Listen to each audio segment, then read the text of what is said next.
श्री परमात्मने नमः। श्री नरसिंह पूर्व तापनियो उपनिषद।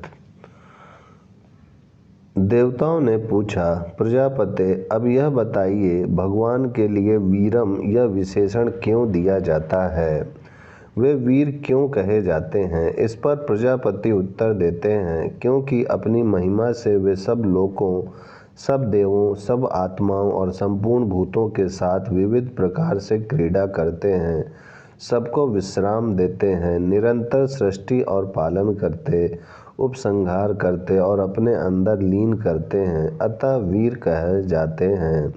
ऋग्वेद का वचन है, भगवान शूरवीर हैं, कर्मठ हैं, भक्तों पर अनुग्रह करने में पूर्णतः दक्ष हैं, सोम याग में पत्थर हाथ में लिए रहने वाले अधर्वयु आदि के रूप में भगवान नरसिंह ही हैं। ये ही देव काम हैं, देवताओं को उत्पन्न करने की अभिलाषी हैं। प्रश्न अब यह बताएं भगवान महाविष्णु क्यों कहे जाते हैं। उत्तर वे अपनी ही महिमा से सब लोकों को, सब देवताओं को, समस्त आत्माओं को तथा सब भूतों को व्याप्त करके स्थित हैं। जैसे चिकनाई मांस पिंड में व्याप्त रहती है, उसी प्रकार वे शरीर के अवयवों में सर्वत्र व्यापक हैं। उन्हीं में यह विश्व लीन होता है, उन्हीं में यह सर्वथा ओतप्रोत एवं संबद्ध है। वे इसमें निरंतर व्याप्त रहते हैं, इससे निरंतर संबद्ध रखकर ही वे व्याप्त और व्यापक होते हैं। ऋग्वेद में कहा है, जिनसे बढ़कर दूसरा कोई उत्पन्न ही नहीं हुआ, जो सर्वव्यापी होने के कारण संपूर्ण विश्व में समान रूप से आविष्ट व्याप्त हैं, जो प्रजा के पालक हैं और प्रजा के द्वारा जिनकी उपासना होती रहती है, वे भगवान नरसिंह षोडश कला विशिष्ट होकर त्रिविध ज्योतियों में व्याप्त रहते हैं, इसीलिए वे महाविष्णु कहलाते हैं। प्रश्न अब यह बताएं भगवान के लिए ज्वलंतम इस विशेषण का प्रयोग क्यों किया जाता है। उत्तर वे अपनी ही महिमा से सब लोकों को, सब देवताओं को, सब आत्माओं को और संपूर्ण भूतों को अपने तेज से प्रकाशित करते तथा स्वयं भी प्रज्वलित एवं प्रकाशित होते हैं। सब लोग उन भगवान के ही प्रकाश से प्रकाशित होते और दूसरों को भी प्रकाशित करते हैं। ऋग्वेद का वचन है, वे ही सविता प्रकाशक और प्रस्विता उत्पादक हैं। वे स्वयं दीप्तमान हैं, दूसरों को उद्दीप्त करते और स्वयं भी उद्दीप्त होते हैं।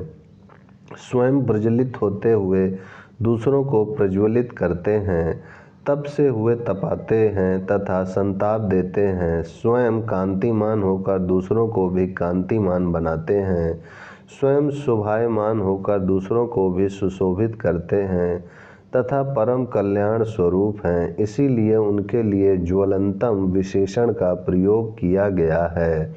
प्रश्न अब यह बताएं भगवान को सर्वतोमुखम क्यों कहा जाता है।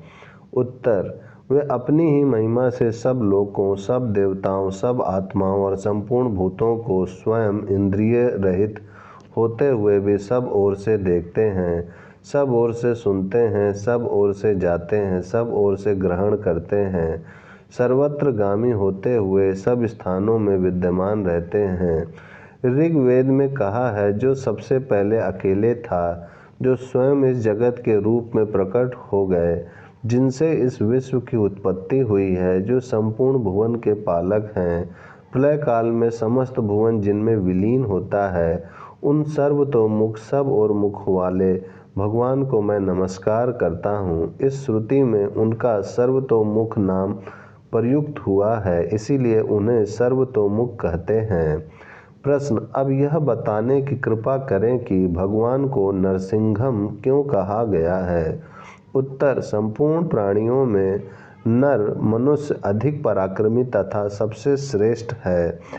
इसी प्रकार सिंह भी सबसे अधिक शक्तिशाली और सबसे अधिक श्रेष्ठ है। इसलिए परमेश्वर नर और सिंह दोनों का संयुक्त रूप धारण करके प्रकट हुए। निश्चय ही उनका यह स्वरूप जगत का कल्याण करने के लिए ही है। यह स्वरूप सनातन एवं अविनाशी है।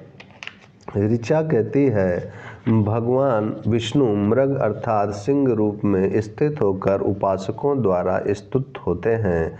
विभिन्न उपासक स्तुतियों द्वारा भिन्न भिन्न प्रकार से उनकी स्तुति करते हैं। स्तुति का उद्देश्य है नाना प्रकार की शक्ति प्राप्त करना। भगवान सिंह के रूप में प्रकट होकर भी भक्तजनों के लिए भयंकर नहीं हैं। वे पृथ्वी पर विचरते हैं और पर्वत पर भी स्थित होते हैं, अथवा वे कहाँ नहीं हैं, सभी रूपों में हैं। स्तुति करने वालों की वाणी में भी हैं। ये वे ही भगवान हैं जिनके 3 बड़े बड़े डगों में संपूर्ण विश्व तीनों लोग समा जाते हैं, अथवा जो ब्रह्मा विष्णु और शिव 3 रूप में लीला करते हैं। इन्हीं सब कारणों से इन्हें नरसिंह कहते हैं। प्रश्न, अब यह बताएं कि भगवान के लिए भीषणम विशेषण का प्रयोग क्यों किया जाता है।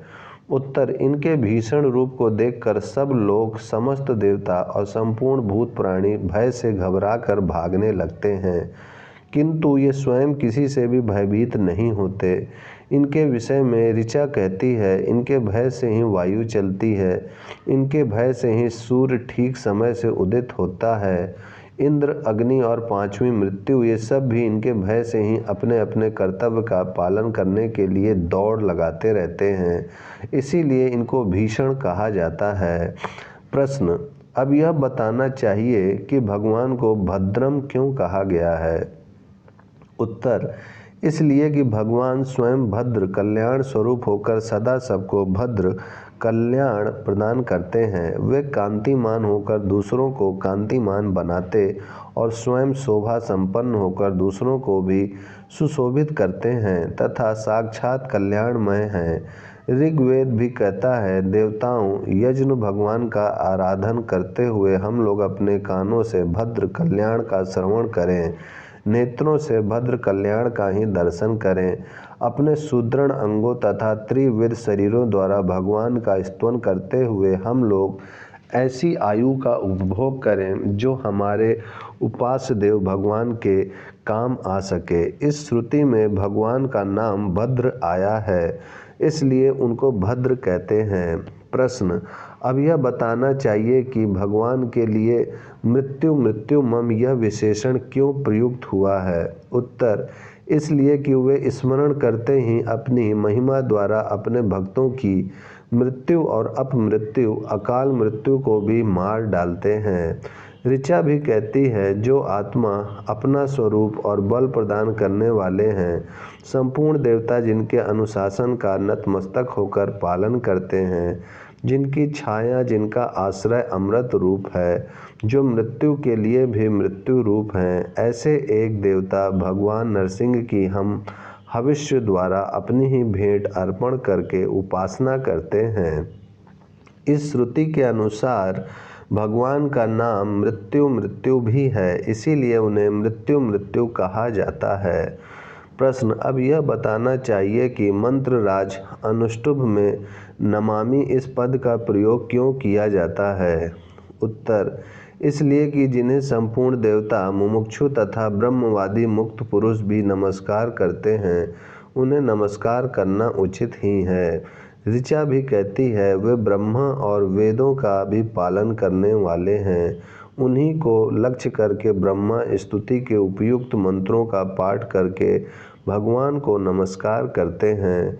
उन्हीं में इंद्र, वरुण, मित्र तथा अर्यमा आदि देवताओं ने अपना आश्रय बनाया है, इसलिए उनके प्रति नमामि नमस्कार करता हूँ यूँ कहा जाता है। प्रश्न, अब यह बताने की कृपा करें कि युक्त मंत्र में अहम इस पद का प्रयोग क्यों किया जाता है। उत्तर, इसलिए कि श्रुति कहती है, मैं इस मूरत और अमूरत जगत से प्रथम उत्पन्न होने वाला चेतन आत्मा हूँ। देवताओं से भी पहले मेरी स्थिति है। मैं अमृत का केंद्र हूँ। हे देव, जो मुझे धारण या स्वीकार करते हैं अथवा जो मुझे अपना आश्रय प्रदान करते हैं, उन्हीं आपने मेरा रक्षण भी किया है। मैं अन्न हूँ, मैं अन्न के भक्षण करने वाले को भी खा जाता हूँ।